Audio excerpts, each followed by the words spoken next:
నేడు డాక్టర్ అంబేద్కర్ కోనసీమ జిల్లా రాజోలులో deputy CM Pawan Kalyan పర్యటించనున్నారు. ఇక ఆయన నేరుగా కాసేపట్లో మంగళగిరి క్యాంపు కార్యాలయం నుంచి బయలుదేరనున్నారు. మంగళగిరి నుంచి రోడ్డు మార్గాన గన్నవరం ఎయిర్పోర్టుకు వెళ్లనున్నారు. అక్కడ నుంచి ప్రత్యేక హెలికాప్టర్లో గూడపల్లి హెలిప్యాడ్ వద్దకు చేరుకునున్నారు. తొలుత కేశనపల్లిలో సముద్ర జలాల ప్రభావంతో దెబ్బతిన్న కొబ్బరి చెట్లను పరిశీలించనున్నారు. అక్కడ రైతులతో నేరుగా ముఖాముఖి మాట్లాడనున్నారు. అక్కడ నుంచి రోడ్డు మార్గంలో శివకోడు గ్రామానికి వెళ్లి ముందుగా ఫోటో ఎగ్జిబిషన్ ను తిలకించనున్నారు. తర్వాత పల్లె పండుగ 2.0కు డిప్యూటీ సీఎం పవన్ కళ్యాణ్ శ్రీకారం చుట్టనున్నారు. రైట్, ఇదే అంశంపై మరింత సమాచారం మా ప్రతినిధి రాజ్ కుమార్ మరింత సమాచారం అందిస్తారు. రైట్, రాజ్ కుమార్ చెప్పండి.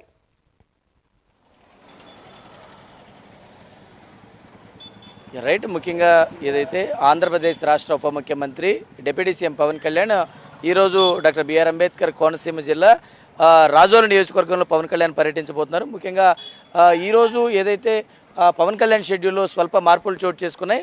ముఖ్యంగా ఇచ్చినటువంటి షెడ్యూల్ ప్రకారం మాదాపూర్ నివాసం నుంచి పవన్ కళ్యాణ్ బయలుదేరతారని తొలుత ఇచ్చినటువంటి షెడ్యూల్లో ఉన్నటువంటి పరిస్థితి ఉంది. ఈ నేపథ్యంలో ఏదైతే మంగళగిరి క్యాంపు కార్యాలయంలో నిన్న ఏదైతే గ్రూప్ ఆఫ్ మినిస్టర్స్కి సంబంధించినటువంటి ఒక రివ్యూ మీటింగ్ తర్వాత కొన్ని ప్రత్యేకమైనటువంటి కారణాల చేత deputy CM Pawan Kalyan Mangalagiri camp కార్యాలయంలోనే ఉండడం జరిగింది.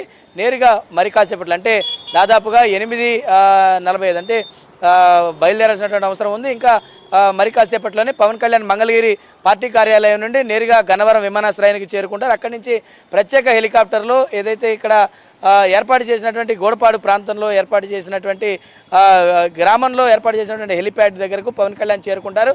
నేరుగా పవన్ కళ్యాణ్ ఇక్కడికి వచ్చినటువంటి తర్వాత ఏదైతే ఇటు శంకరగుప్తం డ్రైన్ వల్ల జరిగినటువంటి నష్టం ఏదైతే ఉందో కొబ్బరి చెట్లు చాలా పెద్ద ఎత్తున అటు నష్టపోయినటువంటి పరిస్థితి ఉంది. పూర్తిగా కూడా సముద్రపు నీటి వల్ల పూర్తిగా కూడా ఇక్కడ కొబ్బరి చెట్లు కొన్ని వందల ఎకరాల్లో నష్టపోయినటువంటి పరిస్థితి ఉంది.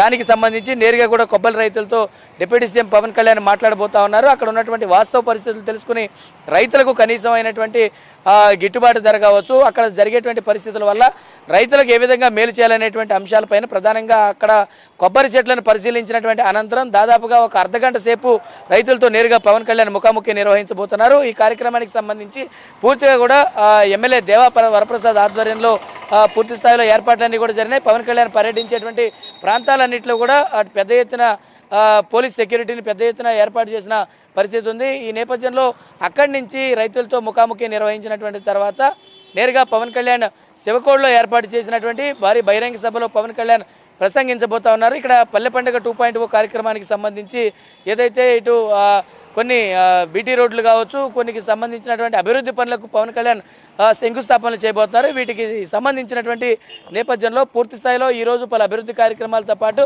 దెబ్బతిన్నటువంటి పంట పొలాలను అదేవిధంగా కొబ్బరి చెట్లకు సంబంధించినటువంటి రైతులను పవన్ కళ్యాణ్ నేరుగా అక్కడ మాట్లాడి వారికి సంబంధించినటువంటి అవసరాలన్నింటినీ కూడా తెరుచుకుని ప్రభుత్వం తరపున వారికి ఒక భరోసాను కల్పించబోతున్నారు. పూర్తి స్థాయిలో ప్రభుత్వ యంత్రాంగం అంతా కూడా దీనికి సిద్ధమైంది. బహిరంగ సభకు చాలా పెద్ద ఎత్తున ఇటు రైతులందరూ కూడా తరలి వచ్చేటువంటి అవకాశం ఉంది. ఇటు పల్లె ప్రాంతాల నుంచి చాలా పెద్ద ఎత్తున ఈ ప్రాంతాల్లో పవన్ కళ్యాణ్కు అనూహ్యమైనటువంటి ప్రజాదరణ ఉంది. ఖచ్చితంగా పవన్ కళ్యాణ్ వస్తున్నటువంటి నేపథ్యంలో అందరూ కూడా జనసేన పార్టీ నాయకులు కార్యకర్తలందరూ కూడా చాలా పెద్ద ఎత్తున వస్తున్న పరిస్థితి కనపడుతుంది. ఇక్కడ కార్యక్రమం ముగిసినటువంటి వెంటనే నేరుగా పవన్ కళ్యాణ్ ఇక్కడి నుంచి రాజమండ్రి విమానాశ్రయానికి వెళ్తారు. అక్కడి నుంచి ప్రత్యేకమైనటువంటి విమానంలో హైదరాబాద్ నివాసానికి వెళ్లేటువంటి పరిస్థితి కనపడుతుంది. ఈ షెడ్యూల్ అంతా కూడా ఇవాళ పవన్ కళ్యాణ్ బిజీ గడపనుంది. ఎందుకంటే నేరుగా గతంలో కూడా చూసాం అవనిగడ్డలో మోంతా తుఫాన్ కారణంగా జరిగినటువంటి నష్టాన్ని పవన్ కళ్యాణ్ నేరుగా అక్కడికి వెళ్ళి రైతులతో పొలంలోకి దిగి అక్కడికి వెళ్ళి పరిశీలించిన పరిస్థితి ఉంది. మరి ఈ నేపథ్యంలో ఇవాళ డాక్టర్ బిఆర్ అంబేద్కర్ కోనసీమ జిల్లా రాజోలు ప్రాంతంలో కూడా పవన్ కళ్యాణ్ పర్యటించబోతా ఉన్నారు. కాబట్టి మరి రాజోలు ప్రాంతంలో అక్కడ ఉన్నటువంటి వాస్తవ పరిస్థితులు ఏంటి, పార్టీ యొక్క పనితీరు లేదంటే ప్రభుత్వం యొక్క పనితీరు, పూర్తి స్థాయిలో రైతులకు ఏ విధమైనటువంటి న్యాయం చేయాలంటే కొబ్బరి రైతులు చాలా తీవ్రమైనటువంటి నష్టపోయారు కాబట్టి వారికి ఏ విధంగా ప్రభుత్వం తరఫున భరోసా కల్పించాలనేటువంటి దానిపైన కూడా పవన్ కళ్యాణ్ వారితో మాట్లాడుతున్నారు. ఇక్కడ ముఖ్యంగా కనుక చూడాల్సిన అంశం పల్లె పండుగ 2.0. ఇప్పటికే పల్లె పండుగకి సంబంధించినటువంటి పనులన్నీ కూడా పల్లె పండుగ ఫేజ్ 1లో పూర్తి స్థాయిలో కూడా జరిగిన పరిస్థితి ఉంది. మరి 2.0లో పవన్ కళ్యాణ్ ఎలాంటి డైరెక్షన్ ఇచ్చారు, ఇప్పటికే కొంత అధికారుల పైన సీరియస్ అవుతున్నారు, ఎప్పటికప్పుడు సమీక్షలు నిర్వహిస్తూ ఉన్నారు. పూర్తి స్థాయిలో ప్రభుత్వ యంత్రాంగాన్ని అంతటినీ కూడా ప్రజల వద్దకు చేరుస్తూ పరుగులు పెట్టించే పరిస్థితి కనపడుతుంది. పవన్ కళ్యాణ్ తీసుకున్నటువంటి శాఖలపైన అటు పిఆర్ అండ్ ఆర్డి అంటే పంచాయతీరాజ్ మరియు రూరల్ డెవలప్మెంట్ శాఖకి సంబంధించినటువంటి అన్ని పన్నులు కూడా తగినటువంటి సమయంలో పూర్తి చేయాలనేటువంటి నేపథ్యంలో అటు ఆఫీస్ అధికారులందరికీ కూడా ప్రత్యేకమైనటువంటి ఆదేశాలు పవన్ కళ్యాణ్ ఇచ్చిన పరిస్థితి కనపడుతుంది. మరి ఈ నేపథ్యంలో పూర్తి స్థాయిలో కూడా పవన్ కళ్యాణ్ వస్తున్నారు కాబట్టి దాదాపుగా అధికార యంత్రాంగం అంతా కూడా ఇప్పటికి సర్వం సిద్ధం చేసింది. మరి కాసేపట్లో పవన్ కళ్యాణ్ మంగళగిరి క్యాంపు కార్యాలయం నుంచి బయలుదేరబోతున్నారని చెప్పుకోవచ్చు. Right, thank you Raj Kumar.